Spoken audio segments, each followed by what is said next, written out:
There is an old saying, where there is a will, there is a way. If you really want something and work hard for it, you will get it.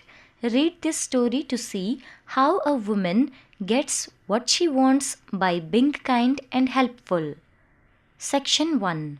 Once upon a time, there was an old woman who wanted to eat an apple pie for supper.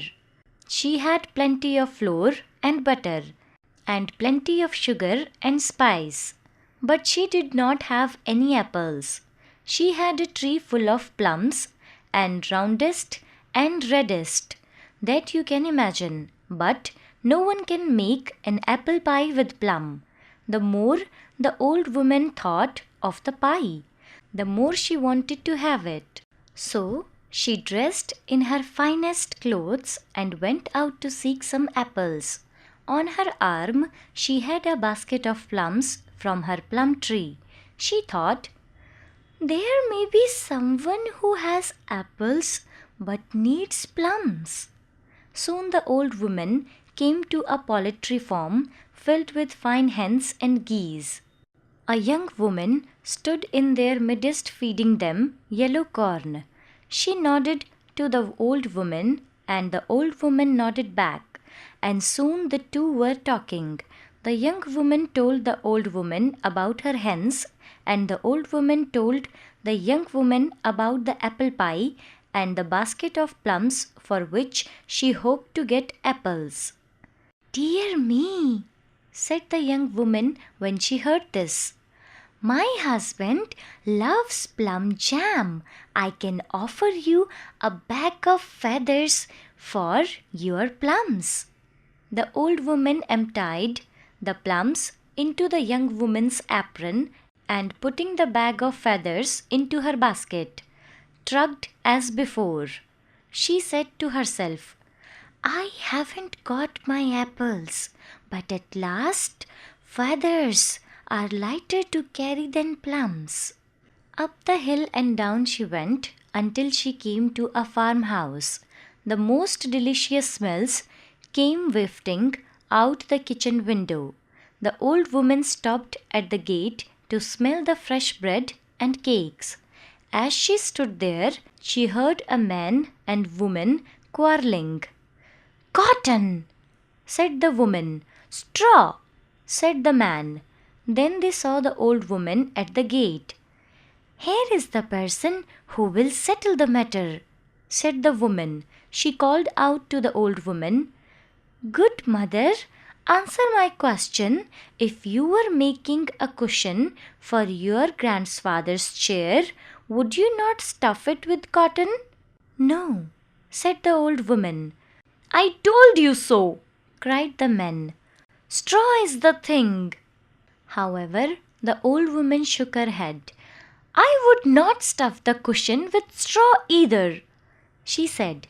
Then the old woman took the bag of feathers out of her basket and gave it to them. A feather cushion is fit for a king, she said. And as for me, an apple for a pie, or maybe some of that nice bread from your kitchen. The men and women had no apples, but they gladly gave her 2 loaves of breads from their kitchen for her bag of feathers. Section 2. A good bargain, thought the old woman as she walked on. She had just got to a turn in the road when she saw a mother with her children standing in a doorway. Their faces were as sad as her own was happy. What is the matter? She asked them. The mother answered, We do not have money to buy food. What a pity! Cried the kind old woman when she heard this.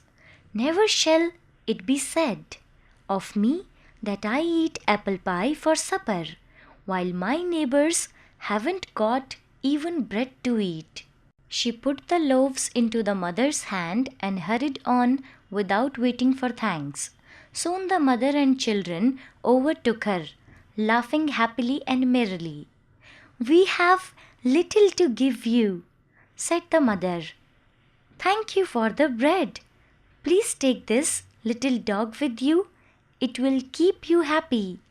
The old woman did not have the heart to say no, so into the basket went the little dog. A bag of feathers for a basket of plums, 2 loaves of bread for a bag of feathers, a dog for 2 loaves of bread. All the world is give and take. I may still have my apple pie, said the old woman hopefully as she hurried on. And sure enough, she had not gone half a dozen yards when she saw an apple tree as full of apples as her plum tree was full of plums. It grew in front of a house. On a porch of the house sat little old man. "A fine tree of apples," called the old woman. "Eh, but apples are poor company when a man is growing old," said the old woman. "I would give them all away if I had a little dog." "Moo, woo!" called the dog in the old woman's basket. Then, in less time than it takes to read this story, he was barking on the old woman's doorstep.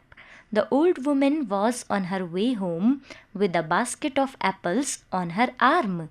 For supper that night she ate the apple pie to the very last crumb, and how she enjoyed it!